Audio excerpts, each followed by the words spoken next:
Cinema di Vino, a volte si torna al Cinema di Vino con un ospite, anni fa fu tra l'altro con Andrea Spada, Brisighella, c'era il cineasta praticamente di Slow Food Story un po' di anni fa. Sì, sì, Stefano Sardo. Ecco, perché lei è uno degli inventori.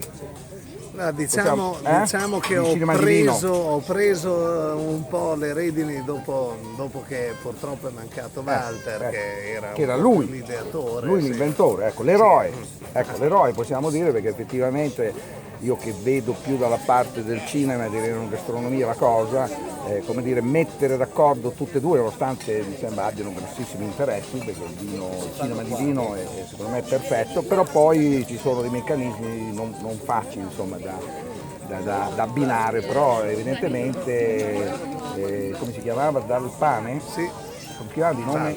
Walter Dal Pane, carissimo amico, tra l'altro mi seguiva in radio, ricordo con molto piacere, che ci sta guardando dall'alto e quindi evidentemente amava il cinema, amava il vino, volle fare fortemente questa cosa secondo me, quindi eroica, perché poi effettivamente sta dando dei grandi risultati, perché è un'idea poi unica a livello non solo nazionale, mondiale.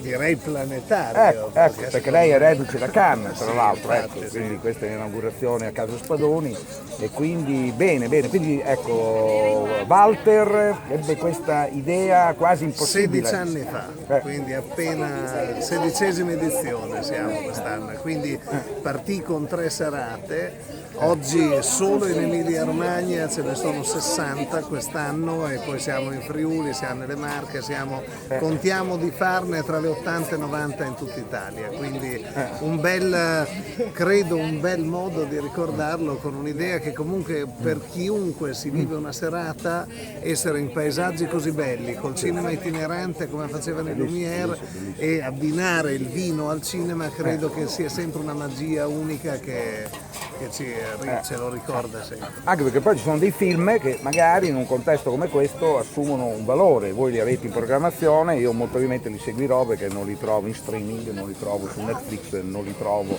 neanche al cinema, detto sinceramente, quindi bellissima iniziativa. Quindi quali sono un po' i problemi, quali sono stati i problemi? Una cosa unica, perché effettivamente associare le due cose come dire, quasi l'organizzatore ci rimette secondo me, inizialmente.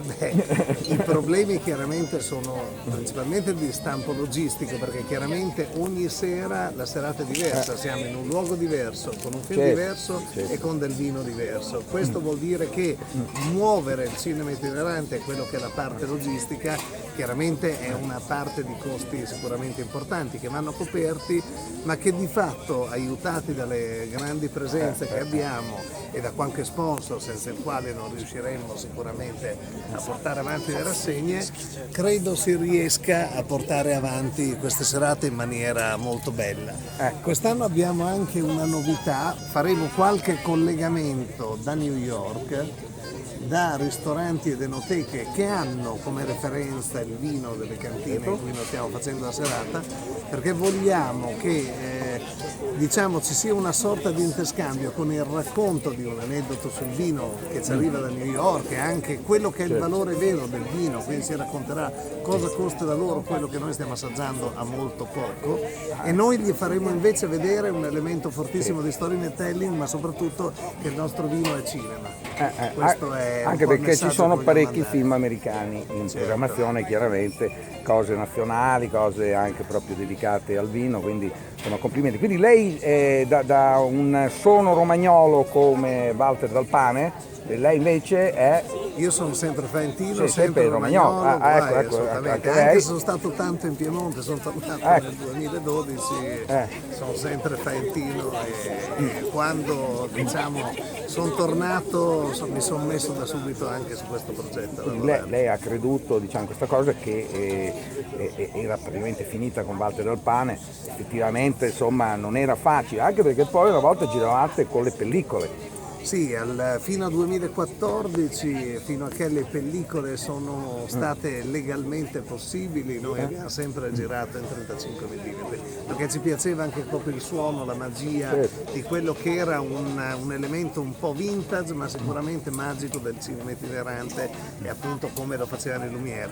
Oggi questi non esistono più, noi dobbiamo, perché il nostro pubblico ci chiede comunque film più o meno recenti, e quindi oggi c'è il digitale. Noi continuiamo però a fare la pausa come se dovessimo cambiare la pellicola per dare anche tempo alle persone di no, ma è fare tornata, eventualmente l'intervallo in realtà è tornato nelle multisale che inizialmente volevano, come dire, far godere, diciamo, che crediamo nel cinema, noi amanti del cinema, ma in realtà poi come ci piace anche l'intervallo, ecco, detto sinceramente. Ci sono film che effettivamente è un peccato, però insomma l'intervallo chiaramente funziona sempre, quindi poi il passaggio al digitale, che quindi è stato alla fine, a parte il costo iniziale, alla fine adesso rende tutto più semplice. Beh, relativamente, perché a volte qualche problema c'è anche legato al digitale, ma più che altro legato a volte agli sbalzi. Noi nelle cantine non sempre abbiamo l'elettricità stabile, a volte non sempre abbiamo, e a volte anche quando ci arrivano appunto per decretare anche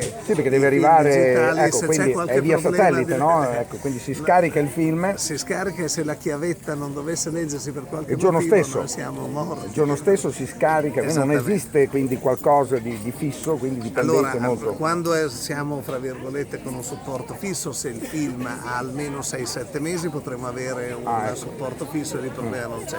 Se il film è più recente, qualche problemino potremo averlo, se non si tra l'altro sono film praticamente di prima visione, e poi ci sarà anche un'anteprima che c'è sempre poi a chiusura a settembre, la manifestazione come ogni anno, anzi ricordo con piacere appunto film anche direttamente, come in questa occasione. Questa è l'occasione di Tutto liscio, quindi film che io ancora non ho avuto modo di vedere, anche perché è stato proprio presentato, diciamo così, ecco, quindi piuttosto che rimanere una settimana o due in una sala cinematografica, delle presentazioni abbinate a buona parte del cast, e quindi effettivamente questo è il cinema, ecco, questo è il cinema, ecco, quindi il vino rientra nel cinema e viceversa, e quindi ci piace l'idea proprio di contaminare gli amanti di una delle due cose con l'altra, nel senso che ovviamente l'idea è proprio quella di cercare di far appassionare al vino l'amante del cinema e viceversa,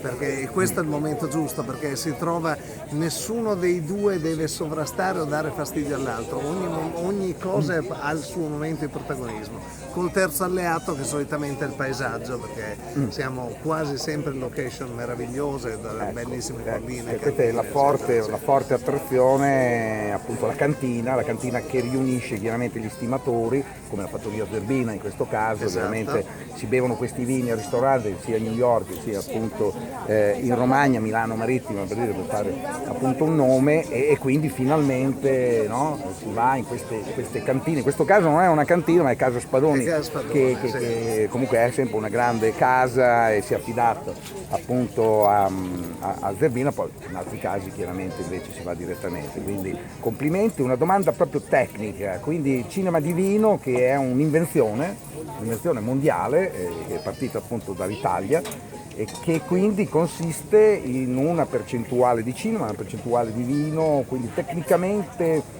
questo cinema di vino che cos'è per la SIAE, insomma, allora tecnicamente ogni sera chiaramente la SIAE è sempre tutto a seconda di quanta gente viene ovviamente, ma è sempre tutto anche controllato, ma proprio dal programma che di fatto viene battuto eccetera, ma percentualmente cos'è? È una roba magica, è un sogno, poi cosa sia in percentuale ognuno lo interpreta a modo suo, nel senso c'è chi viene più per il vino, c'è chi viene più per il film, c'è chi viene anche solo per stare con gli amici e il paesaggio. Ma anche i cineasti, i produttori del film chiaramente hanno, come andare al cinema, chiaramente hanno quindi la loro percentuale di biglietto, se si dice così. Certamente, quindi chiaramente insomma va pagata, capito? Che gliela devi Assolutamente. dare Ma e che io muove penso tutto. che siano serate, fra virgolette, super low cost, è una serata anticrisi, perché di fatto uno a 13 euro si vede un film all'aperto, quindi 13 con euro, tutti i costi, ecco. e può degustare 3 calici di vino all'interno dei 13 Certo, euro. certo. Normalmente uno quando si fa un aperitivo per 3 calici di vino, non dico a Milano, dico anche a Faenza, cosa spende?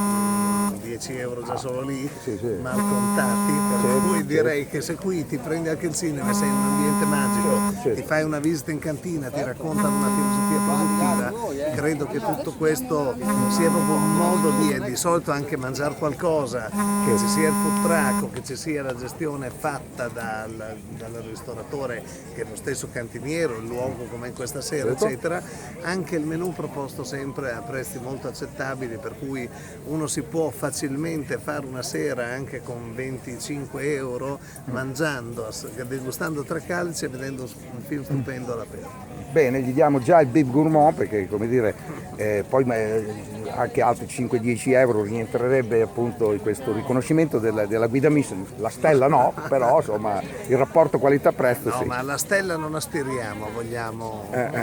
Ci sono già le stelle del Sì, cinema, esatto. ecco, come la Cucinotta, come Irene Grandi, no, Irene Grandi, Serena Grandi, sì, Serena Grandi che stanno arrivando qui e magari le sentiremo. Grazie.